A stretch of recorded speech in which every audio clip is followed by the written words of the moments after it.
Hi అండి. నేనండి మీ గోదారమ్మాయిని. మళ్ళీ ఇంకో లాంగ్ వీడియోతో మీ ముందుకొచ్చాననమాట. సో, ఈ వీడియోలో నేనేం చేస్తున్నానంటే మటన్ బిర్యానీ, నార్మల్ బిర్యానీ అనమాట. సో, ఫస్ట్ కొంచెం అల్లం వెల్లుల్లి పేస్ట్ ఆడుకొని పక్కన పెట్టుకొని ఫ్రెష్‌గా చేసుకుంటే ఆ టేస్ట్ వేరేగా ఉంటదనమాట. అండ్ ఆనియన్స్, పచ్చిమిర్చి అండ్ బిర్యానీ సామాన్లన్నీ కూడా ఒక పక్కన తీసి పెట్టుకుందాం. అలాగే ఇక్కడొచ్చేసి గరం మసాలా, ఉప్పు, కారం, పసుపు, బిర్యానీ మసాలా అండ్ మటన్ మసాలా ఇవన్నీ తీసుకొని నేను ఆల్రెడీ ముందుగానే మటన్ని ఒక 5-7 విజిల్స్ వేయించుకున్నాననమాట. వేయించుకొని ఇప్పుడు మీకు చూపించిన మసాలాలన్నీ అందులో వేసేసి గార్లిక్ కూడా యాడ్ చేస్తున్నాను. గార్లిక్ అండ్ జింజర్ పేస్ట్ అనమాట. అవన్నీ వేసి మంచిగా కలిపిన తర్వాత పెరుగు వేసుకుంటే మనకి ఎక్కువ గ్రేవీ టెక్స్చర్ వస్తుందన్నమాట. సో అందుకని చెప్పి నేను పెరుగు వేస్తాను. తర్వాత ఒక గిన్నె పెట్టుకొని దాంట్లో కొంచెం ఆయిల్ వేసుకొని షాజీరా, బిర్యానీ సామాను అండ్ ఉల్లిపాయ, పచ్చిమిర్చి వేసి కొంచెం కలర్ వచ్చేంత వరకు వేయించుకున్న తర్వాత అందులో మనం ఇందాక మ్యాగ్నేట్ చేసి పెట్టుకున్నాం కదండి, ఆ మటన్ వేసుకుందాం. సో మ్యాగ్నేషన్ ఒక మ్యాక్సిమం ముందు రోజు చేసుకుంటే బాగుంటుంది. మేము అప్పటికప్పుడు ఒక 1 అవర్, హాఫ్ అన్ అవర్ నానబెట్టామన్నమాట, మ్యాగ్నేట్ చేసాము.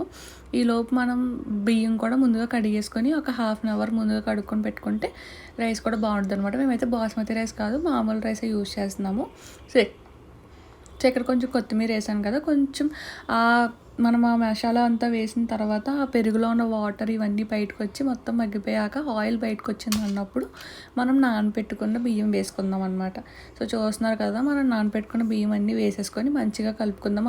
ఆ బియ్యం ఆ గింజల్లో ఉన్న వాటర్ అంతా ఇంకిపోయే వరకు అనమాట. సో చూస్తున్నారు కదా.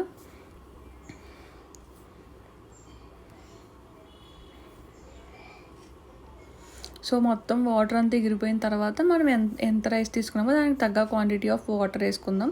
సో వాటర్ కూడా వేసుకొని ఈ టైంలోనే కొంచెం వాటర్ మరిగింది అన్నప్పుడు మనం ఈ టైంలోనే ఉప్పు చూసుకోవాలన్నమాట. సో ఉప్పు చూసుకొని, ఉప్పు సరిపోకపోతే కొంచెం ఉప్పు వేసుకొని మంచిగా కలుపుకొని కొంచెం మీడియం ఫ్లేమ్లో పెట్టుకొని ఉడికించుకుందాం.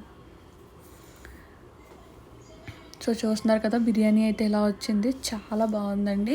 స్పైస్ లేదు, ఏమీ లేదు, చాలా బాగా ఉడికింది. ముందుగా మేము మటన్ విజిల్ వేయించుకున్నాం కాబట్టి మాకు సాఫ్ట్గానే ఉంది.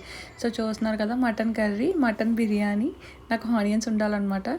సో మీ అందరికీ ఎలా అనిపించిందో కామెంట్స్లో మెన్షన్ చేయండి. మీ గోదారమ్మాయి ఛానల్ కొంచెం లైక్ చేసి సబ్స్క్రైబ్ చేసుకోండి. మీ ఫ్రెండ్స్ అండ్ ఫ్యామిలీకి షేర్ చేయండి. మళ్ళీ వీడియోలో మళ్ళీ కలుద్దాం. బాయ్.